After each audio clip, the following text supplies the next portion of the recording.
Chapter 2, in which Pooh goes visiting and gets into a tight place. Edward Bear, known to his friends as Winnie-the-Pooh, or Pooh for short, was walking through the forest one day, humming proudly to himself. He had made up a little hum that very morning, as he was doing his stoutness exercises in front of the glass. Tra-la-la, tra-la-la, as he stretched up high as he could, and then tra-la-la, tra-la, oh, help, la, as he tried to reach his toes. After breakfast he had said it over and over to himself until he had learned it by heart, and now he was humming it through properly. It went like this: tra-la-la, tra-la-la, tra-la-la, tra-la-la, rum-tum tiddle-um-tum, tiddle-iddle, tiddle-iddle, tiddle-iddle, tiddle-iddle, rum-tum tiddle-um. Well, he was humming this hum to himself and walking along gaily, wondering what everybody else was doing and what it felt like being somebody else, when suddenly he came to a sandy bank, and in the bank was a large hole. "Aha," said Pooh, "rum-tum tiddle-um-tum. If I know anything about anything, that hole means rabbit," he said. "And rabbit means company," he said. "And company means food, and listening to me humming, and the such like. Rum-tum-tum-iddle-um." So he bent down, put his head into the hole, and called out, "Is anybody at home?" There was a sudden scuffling noise from inside the hole, and then silence. "What I said was, is anybody at home?" called out Pooh very loudly. "No," said a voice, and then added, "You needn't shout so loud. I heard you quite well the first time." "Bother," said Pooh. "Isn't there anybody here at all?" "Nobody."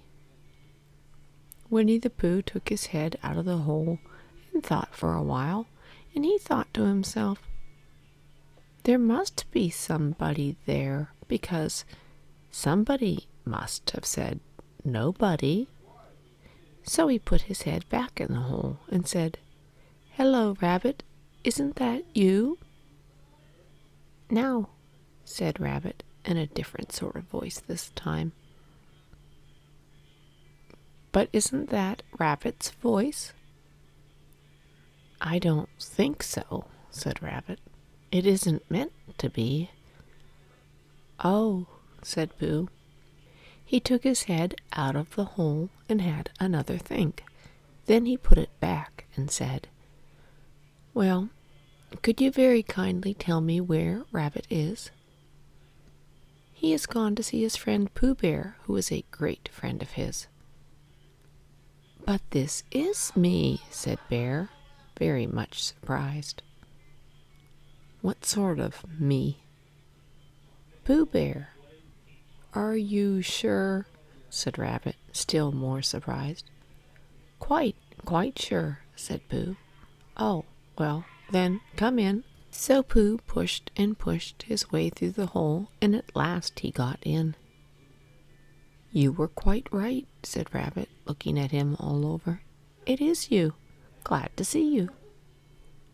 "Who did you think it was?" "Well, I wasn't sure. You know how it is in the forest. One can't have just anybody coming into one's house. One has to be careful. What about a mouthful of something?" Pooh always liked a little something at 11 o'clock in the morning, and he was very glad to see Rabbit getting out the plates and mugs, and when Rabbit said, "Honey or condensed milk with your bread," he was so excited that he said both. And then, so as to not seem greedy, he added, "But don't bother about the bread, please." And for a long time after that he said nothing, until at last, humming to himself in a rather sticky voice, he got up, shook Rabbit lovingly by the paw, and said that he must be going. "Must you?" said Rabbit politely. "Well," said Pooh, "I could stay a little longer if you—" and he tried very hard to look in the direction of the larder. "As a matter of fact," said Rabbit, "I was going out myself directly." "Oh, well then, I'll be going. Goodbye." "Well, goodbye, if you're sure you won't have any more." "Is there any more?" asked Pooh quickly. Rabbit took the covers off the dishes and said, "No, there wasn't." "I thought not," said Pooh, nodding to himself. "Well, goodbye. I must be going." So he started to climb out of the hole. He pulled with his front paws and pushed with his back paws, and in a little while his nose was out in the open again, and then his ears, then his front paws, then his shoulders, and then— "Oh, help," said Pooh. "I'd better go back." "Oh, bother," said Pooh. "I shall have to go on." "I can't do either," said Pooh. "Oh, help and bother." Now, by this time, Rabbit wanted to go for a walk too, and finding the front door full, he went out by the back door and came round to Pooh and looked at him. "Hello, are you stuck?" he asked. "No," said Pooh carelessly, "just resting and thinking and humming to myself." "Here, give us a paw." Pooh Bear stretched out a paw, and Rabbit pulled and pulled and pulled. "Ow!" cried Pooh, "you're hurting." "The fact is," said Rabbit, "you're stuck." "It all comes," said Pooh crossly, "of not having front doors big enough." "It all comes," said Rabbit sternly, "of eating too much." "I thought at the time," said Rabbit, "only I didn't like to say anything," said Rabbit. "That one of us was eating too much," said Rabbit. "And I knew it wasn't me," he said. "Well, well, I shall go and fetch Christopher Robin." Christopher Robin lived at the other end of the forest, and when he came back with Rabbit and saw the front half of Pooh, he said, "Silly old bear," in such a loving voice that everybody felt quite hopeful again. "I was just beginning to think," said Bear, sniffing slightly, "that Rabbit might never be able to use his front door again, and I should hate that," he said. "So should I," said Rabbit. "Use his front door again?" said Christopher Robin. "Of course he'll use his front door again." "Good," said Rabbit. "If we can't pull you out, Pooh, we might push you back." Rabbit scratched his whiskers thoughtfully and pointed out that when once Pooh was pushed back, he was back. And of course nobody was more glad to see Pooh than he was. Still, there it was. Some lived in trees, and some lived underground, and— "You mean I'd never get out?" said Pooh. "I mean," said Rabbit, "that having got so far, it seems a pity to waste it." Christopher Robin nodded.